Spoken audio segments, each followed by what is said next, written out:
Assalamu alaikum warahmatullahi wabarakatuh. We are going to start the new chapter, chapter 11, that is about the vector value functions. So we have both the things, we have the vectors and the functions. We know the vectors, the last chapter we have discussed the vectors. Function we have done in the earlier course. So vector, when we say, we have the vector, say vector A. So we say the component of the vector are A1i plus A2j plus A3k. This is a vector in 3 dimensions. We can write it like this one in the I, J, and K, and also we can write this notation A1, A2, and A3. So this is my vector notation for that. So we can see here, if we are having here the XYZ plane, this is my Z axis, and this is my Y axis, and this is my X axis, this is my Y axis, this is my Z axis. I take here a vector, and my vector here is a vector starting from the origin. So this vector is vector A. Then this point is having the components A1, A2, and A3. When this vector is starting from the origin, we call this one as position vector.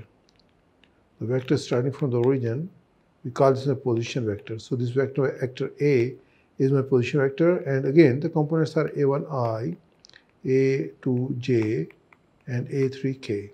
So I need this position vector. Then we are having two vectors, and for the two vectors we can have the dot product, the scalar product, and we have the cross product. I vector A, which is the components A1, A2, and A3, and we have vector B. The components of vectors are B1, B2, and B3. So we have defined that we can find the dot product. So the dot product, the definition we have done already, that we write as A dot B, and we can write this equal to A1 B1 plus A2 B2 plus A3 B3. So this is my dot product. Similar to this one, we have the second definition of the dot product. When the angle between those two vectors, this is my vector A, this is my vector A, this is my vector B, and angle between them theta. We have the second definition of this one. This cosine of theta is equal to A dot B over magnitude of A and magnitude of B.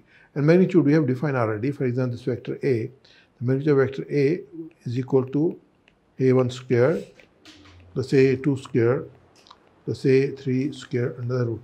We have discussed these other things, and similarly we can have defined, when we have this magnitude, we can define unit vector. Unit vector is a vector whose length is 1. We say divide by u, we get A over magnitude. Why we say is unit vector? Because we take magnitude of vector u, vector u is equal to 1. Similar to this one, we also discuss the cross product. The cross product we say, I will say it is a vector product, or we say as also the vector product or cross product of two vectors. Vectors are given to us are vector A with the components A1, A2, A3, and we have vector B. The components of vector B are B1, B2, and B3. We have in the definition for the cross product, just I'm making quick revision for that. For you, that A cross B, the definition is I, J, K. That's our determinant. And we have already discussed this determinant in linear algebra in the beginning of our course. And then we're having A1, A2, A3, and B1, B2, B3. We'll expand it, not at the moment. I'm going to discuss this further. So we have one of the property that this vector A cross B is orthogonal to vector A and orthogonal to vector B. We have two vectors. The second definition of this one, this definition 1, and second definition of this one, A cross B is equal to magnitude of A and magnitude of B. We have sine of theta, and then we have the angle between them. So when we take the dot product, this one with A cross B, we say this is equal to 0 because A is orthogonal to A cross B. So similar to that one, we having B dot A cross B is also equal to 0 because B is perpendicular or orthogonal to the vector A cross B. So they are the properties which we are going to use in the vector value function. The second thing which we are having here, these are the vectors, and we are having the function. So we have already discussed the functions in our beginning of the course. That started with the definition of the function and the properties of the function. The function we say y is equal to f of x. Then there are two variables, x and y. X we say is independent variable,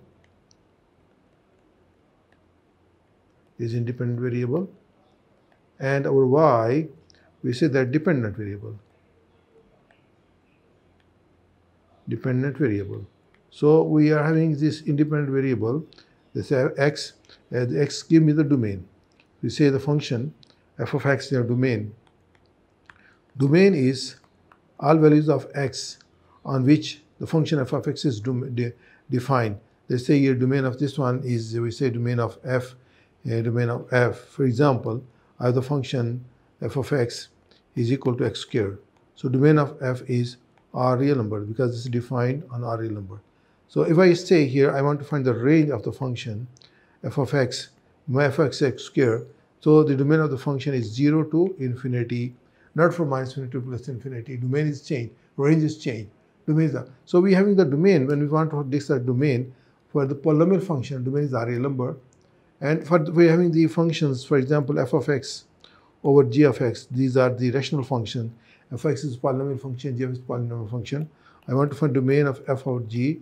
We say these are real numbers such that on this one g of x is not equal to 0. When g of x is equal to 0, then we say this is not in the domain. Similar to this one important function we are having here, f of x is equal to root of g of x. This is my function. So what is the domain of this function?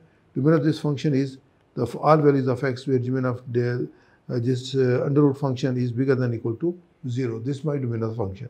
If I have the function 1 upon g of x, just write like this one, this is my function. And if I have the function 1 upon g of x, so here we say this must not be equal to 0. So we say our domain of the function is only the values where this is bigger than 0. If I have any function 1 upon g of x, so domain of this function will be, for example, is a polynomial function. So we say the domain of the function is R real numbers R except the points where g of x is equal to 0. Our denominator is never equal to 0, and our under sign is never negative. When under sign is negative, that's not real number. This is a complex number. And when we are having the denominator is 0, the function is not defined. So we come back to the introduction of the vector value function, of vector value functions. So one thing we have already learned that we are having two things in this one. One is vector and other is functions. So we take here, in case of 2 dimensions, we say in a plane. In a plane, we can define this vectorial function as R of t, and this is f of t I, and here g of t j. Now the component of this vector are f of t and g of t. So it's having 2 dimensions because we are having only 2 values. If we write the parametric equations for this one, so parametric equation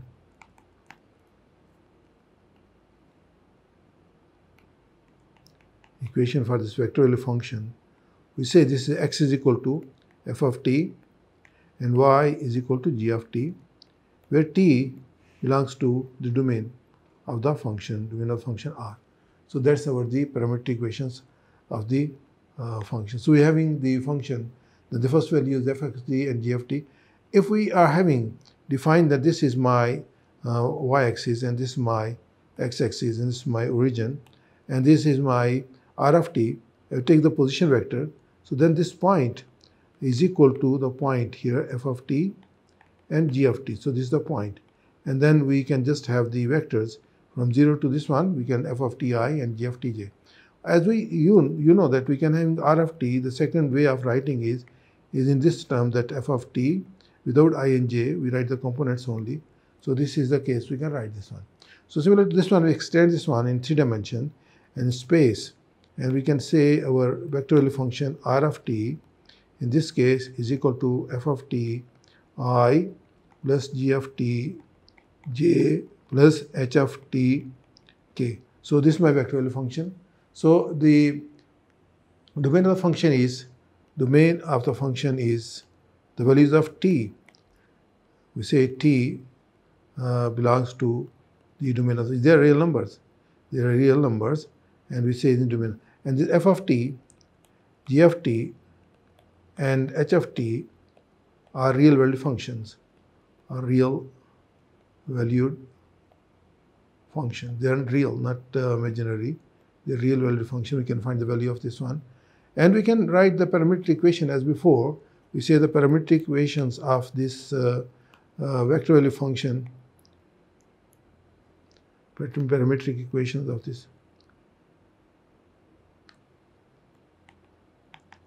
Equations of this vector value function, we can say we're having here x is equal to f of t, y is equal to g of t, and when z is equal to h of t, where t is in domain of R. So this t is domain of R, that is the domain of the function, and the range of the functions are the values of f of t, g of t, and of the t, the space, the points in the space defined at the value of t in the domain, that is, say, this is our range of the function.